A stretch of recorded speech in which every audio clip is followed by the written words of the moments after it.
नमस्कार, मैं हूं आपके साथ कोमल गुप्ता। वॉइस टीवी यूपी पर आपका स्वागत है। इस वक्त की खबर देखें फिरोजाबाद से। भारतीय जनता पार्टी के राष्ट्रीय अध्यक्ष जेपी नड्डा ने शिकोहाबाद बड़ा बाजार में डोर टू डोर लोगों से की मुलाकात। घर घर जाकर सरकार की उपलब्धियों के बांटे पर्चे। फिरोजाबाद के शिकोहाबाद विधानसभा क्षेत्र में आज भारतीय जनता पार्टी के राष्ट्रीय अध्यक्ष जेपी नड्डा पहुंचे। वहां उन्होंने शिकोहाबाद के बड़ा बाजार में पहुंचकर डोर टू डोर लोगों से मुलाकात की और सरकार द्वारा जो उपलब्धियां की उनका लिखा पर्चा बांटा। इस डोर टू डोर कार्यक्रम में काफी संख्या में लोग मौजूद रहे, लेकिन भीड़ इतनी थी कि कोरोना प्रोटोकॉल और आचार संहिता का पालन बिल्कुल नहीं हो सका। जगह जगह राष्ट्रीय अध्यक्ष जेपी नड्डा का स्वागत किया गया। लोग छतों से फूल बरसा रहे थे। जगह जगह उनका तिलक भी किया गया।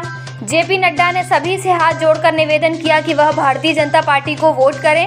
महिला, पुरुष, बच्चे सभी साइड में खड़े होकर जेपी नड्डा को देख रहे थे और लोगों का कहना था कि वह भी भारतीय जनता पार्टी को वोट करेंगे।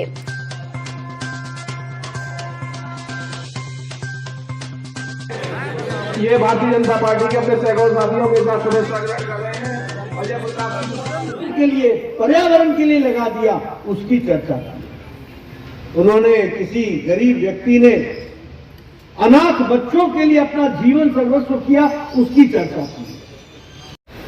जिसकी था थी नहीं सिर्फ देश में बल्कि दुनिया में गूंजती है।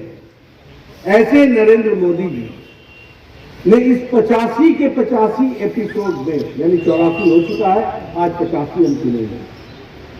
एक भी वाक्य उन्होंने राजनीति और राजनीतिक भाषा का प्रयोग नहीं किया। यह रिकॉर्ड है कि एक भारत का प्रधानमंत्री देश को एक बार नहीं, हर महीने 85 बार संबोधित किया हो और उन्होंने कोई भी राजनीतिक बात नहीं की। यानी इस मन की बात का उपयोग अपनी राजनीतिक विषय को रखने का उपयोग नहीं किया। ये छोटी घटना नहीं है मित्रों, ये उनकी दूरदृष्टि, सोच, विचार और देश को, करोड़ों लोगों को अपने साथ समाहित करते हुए समाज क्या सोचता है वो उनकी मन की बात बनती है। इस बात को हमको ध्यान में रखना चाहिए।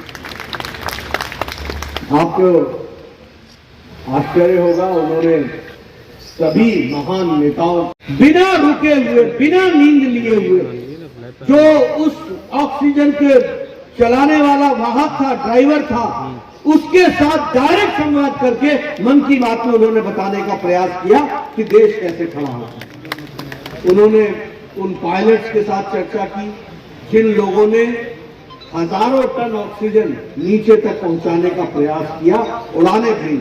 आपको मालूम होगा कि ऑक्सीजन एक हफ्ते के अंदर 1400 उड़ाने भर करके वो ऑक्सीजन हॉस्पिटल तक पहुंचाया गया था। उन ऑक्सीजन के लिए पायलट्स के साथ बातचीत की है, ट्रेन के ड्राइवरों के साथ बातचीत की है, किस तरीके से किया। अब आदरणीय प्रधानमंत्री जी का वक्तव्य शुरू हुआ है। मैं अपनी बात को यही विराम देता हूं। आप 85 उनका एपिसोड को सुने। इन्हीं शब्दों के साथ बहुत बहुत धन्यवाद।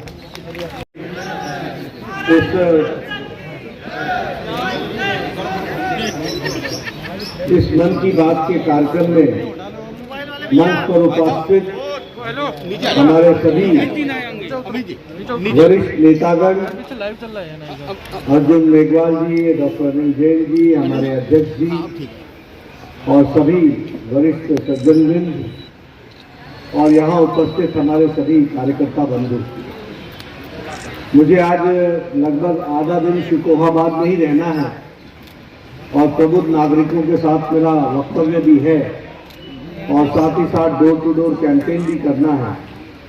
इसलिए मैं डिटेल में बातचीत तो आपसे जब प्रबुद्ध नागरिक और प्रबुद्ध मतदाताओं के साथ बात करूंगा तो राजनीतिक बातचीत करूंगा। अभी ये टेलीविजन स्क्रीन पर हम देख रहे हैं और मात्र 7-8 मिनट बाद आदरणीय प्रधानमंत्री जी हमसे मुखातिब होंगे और हमने उनकी मन की बात सुननी है। इसलिए मैं ज़्यादा समय 7 मिनट के अंदर जो बात कह सकता हूँ वो कहने का प्रयास करूंगा। आज मुझे साथियों, आजादी के अमृत महोत्सव में देश इन प्रयासों के जरिए अपने राष्ट्रीय प्रतीकों को पुनर्प्रतिष्ठित। आपने भी ये तस्वीरें सोशल मीडिया में जरूर देखी होगी। पूरी दुनिया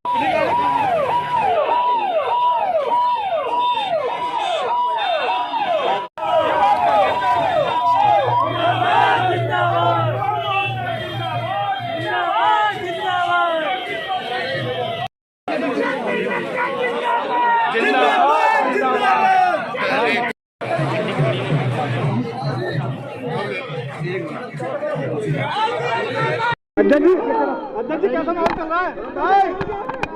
बीजेपी के कैसा माहौल चल रहा है इस समय? देख तो रहे हो, बीजेपी के स्टार चालकों की जो भीड़ लगी है। क्या लगता है आपको इसमें यूपी में कितनी सीटें जीतेंगे? यूपी में कितनी सीटें जीतेंगे?